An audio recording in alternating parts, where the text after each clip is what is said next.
Salama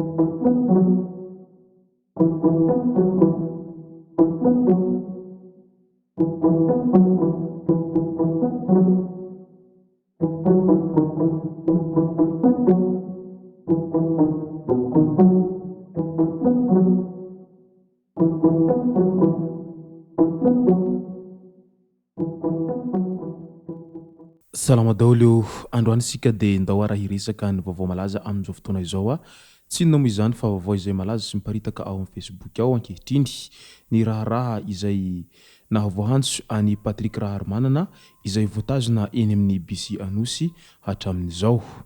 Io no fakafakaintsika ato anatin'ity video ity ka manasantsika rehetra anaraka an'ity video ity hatramin'ny farany. Azadino ny manao commentaire ambanin'ity video ity mba afahana mandravo na renivitra rehetra eny anaovantsika video manaraka eo.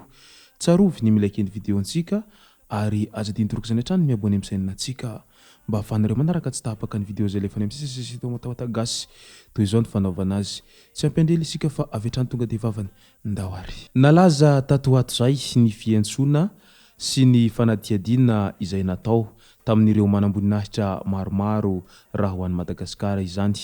Misy amin'izy ireo olona ambony sy ny tanàndraikitra ambony teto amin'ny tany sy ny firenena ary ao ihany koa ireo olona izay voahantso noho ny raharaha resaka politika sy ny tsy fitovian-kevitra ara-politika ihany koa. Ka izay no zavatra hita ny harihary tato ato zay izay nampametra-panontaniana ny be sy ny maro ihany raha naheno an'izay ireo olona maromaro izay sokajiana hoe manamboninahitra no voahantso sy voasaringotra amin'ny raharaha maro samihafa tato ato zay. Ao moa ireo izay manamboninahitry sivily sy miaramila izay samby nanaovana an'izany fiantsona izany avokoa. Eo ihany koa ireo ben'ny tanàna sy ny maro hafa. Misy amin'izy ireny dia voasaringotra amin'ny ferana zavatra maro isan-karazany. Ao ihany koa ireo izay voaheloka ny gadra any an-tanimora sy any tsy afahy moa ny sasany araka ny hitantsika tamin'ny tambazotra-tserasera Facebook navoaka an'ireo gazety izay mivoaka isan'andro tato ato zay. Tany Antsirabe zao ohatra dia iny hitantsika iny fa nampiantsona ny ben'ny tanàna ny Antsirabe teo aloha i Ramatoa Olgay zany izay noho ny raharaha resaka halatra tany moa sy ny taratasin'ny tany tsy mazavazava no niantsona azy izay raharaha somary efa elaela ihany fa voatsela teo no voahantso teny amin'ny Paky izy no natao fanadihadiana mahakasika an'izay raharaha izay. Teo ihany ny fanadihadiana izay fiantsona natao tamin'ny ben'ny tanàna ny Diego izay vao tamin'ity herinandro ity izay noho ny amin'ny raharaha ny fanodikodinam-bola sy ny maro hafa. Ny arantsika nahita ihany koa ireny raharaha resaka vary simba izay nahavoasaringotra olona maro ary misy ny manamboninahitra no voasaringotra sy voatontona anarana tamin'izany. Ka io no mametra-panontaniana be sy ny maro amin'izao fotoana izao inona marina no mahatonga anireto olona manamboninahitra sivily sy miaramila ireto no voahantso lava amin'izao resaka fanadihadiana lalina izay tsy mitsahatra mitombo tato ato zay fa mihamaro anisa ireo olona manamboninahitra no voahantso amin'izany fanadihadiana izany. Mety azo ilazana ve izany fa tena mahazo vahana tokoa ny resaka kolokolo izay ataon'ireo manamboninahitra ihany raha izao zavatra mitranga sy hita eto sy roa izao no fakafakaina sy dinihana ary asiana jeritodika kely ihany.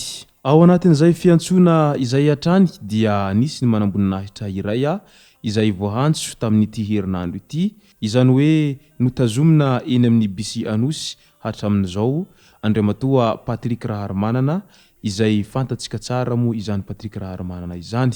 Raha ny vaovao voaray dia efa hatramin'ny alakamisy no nalain'ny mpitandro filaminana tao an-tranony i Patrick Raharmanana izay mpanao politika no sady mpitatitra vaovao an-tambazotra-tserasera no mpanao gazety. Efa kandida filoham-pirenena ary lehilahy manana ny mahizy azy eo anivon'ny fiarahamonina raha i Patrick Raharmanana izay fantatry ny be sy ny maro ary azo lazaina fa olona manana code de popularité politika ihany koa ny lehilahy. Fantatra hatreto fa noho ny famoahana ny fandaram-potoana ny filoham-pirenena an-tambazotra-tserasera no niantsona azy sy nitazomana azy teny amin'ny gendarmeria hatramin'ny 12 Mey 2024. Voalaza fa efa vita famitorana izy saingy misy ny manamboninahitra iray izay miasa amin'ny faritany Fianarantsoa iny voasaringotra amin'ity raharaha ity ka natao andromaso ao amin'ny polisy Anosy ao ary hatao famitorana ihany koa. Nafindra eny amin'ny polisy toerana misy ilay manamboninahitra io a izany hoe Patrick Raharmanana araka ny fampitam-baovao ray a fa tsy mbola nalefanody. Midika izany fa eny amin'ny bisi anosy no hankalaza ny fetin'ny Pentecoste izy sy ilay manamboninahitra anankiray izay. Andrasan'ny maro ny toy ny raharaha ity araka izany. Manoloana izay rehetra izay dia maro sahady ireo olona izay manao komantera ao amin'ny Facebook ao dia toy izao manaraka izao ny komanteran'izy ireo. Ao moa ireo izay mandatsa amin'ilay hoe raharaha nitedavina ny azy. Ao ihany koa ny milaza fa hoe olona intelligent toy io ange ka mahafinaritra ny mihaino azy hoy ny sasany. Eo ndray ny milaza fa ao fiadanana fa tsy any amin'ny bisi anosy no nitazomana azy. Midika izany fa tsy azo atao mihitsy ny mamoaka ny programa ny filoham-pirenena mialohan'ny fotoana izay tokony hamoahany azy satria mety hahavoasazy izay rehetra izay ary azo sokajiana ho fandikandalana daholy izany rehetra izany satria filoham-pirenena zany dia olona ambony raha ho an'ny firenena anankiray ka tsy tokony ho hisy ny hanely izay programany sy ny zavatra ho ataon'izay mialohan'ny fotoana hamoahany azy amin'ny fomba ofisialy ka izany no nahatonga an'izao raharahana Patrick Raharmanana izao lasa voaantso eny amin'ny gendarmerie-pirenena natao fanadihadiana mahakasika an'izay famoahany mialohan'ny programany filoham-pirenena izay. Raha izany no izy dia mila mitandrina fa tsy tsara ny mijabaka amin'ny raharaham-pirenena diso tafahoatra tahaka an'izany satria misy lalàna mifehy daholy ny zavatra rehetra fa tsy izay rehetra tianao atao dia ataonao avokoa ka izay no mahatonga an'ilay hoe aleo misoroka tozay mitsabo so dia mantsy tia miditra loatra amin'ny raharaham-pirenena ka lasa manahirana izay amin'ny fotoana izay tsy ampoizina. Nefa kosa amin'ny mahamalagasy dia ohatrany te hiditra amin'ny raharaham-pirenena daholy ny tsirairay indrindra fa rehefa misy ny maharary ny vahoaka izay ny zavatra mitranga ka samby tompon'antoka ary tokony samy ahazo haneho hevitra avokoa ny rehetra fa tsy tokony ho hisy ny terena tsy afaka haneho ny heviny izay amin'ny mahamalagasy azy satria tany-tandalàna isika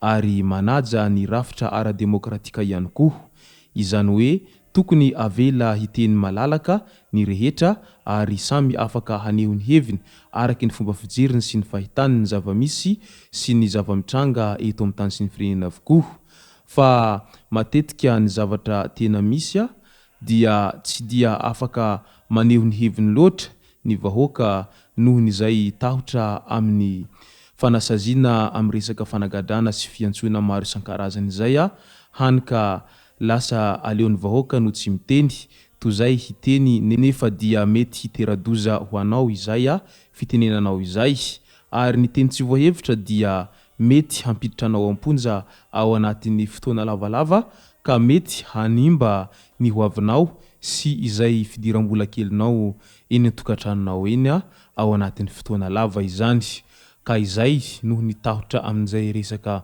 fiantsoana sy fanagadrana izay no mahatonga ny vahoaka aleony tsy miteny mihitsiny fa mijery fotsiny no sisa azon'izy ireo atao. Izay raha ny masaka azona roso tomboko lahy sy tomboko vavy sotratsika rehetra nanaraka an'ity video ity hatramin'ny farany. Aza diny ny manao komantaira ambanin'ity video ity mba ahafahana mandravona ny renihevitra rehetra eny naovantsika video manaraka eo. Tsarovy ny milike ny video antsika ary aza diny torokisany hatrany ny miabone amin'ny chaîne antsika mba ahafahanareo manaraka tsy tahapaka ny video izay lefany amin'ny sisy tao matahotagasy. Tomboko lahy sy tomboko vavy mankasitraka dia mirary soa.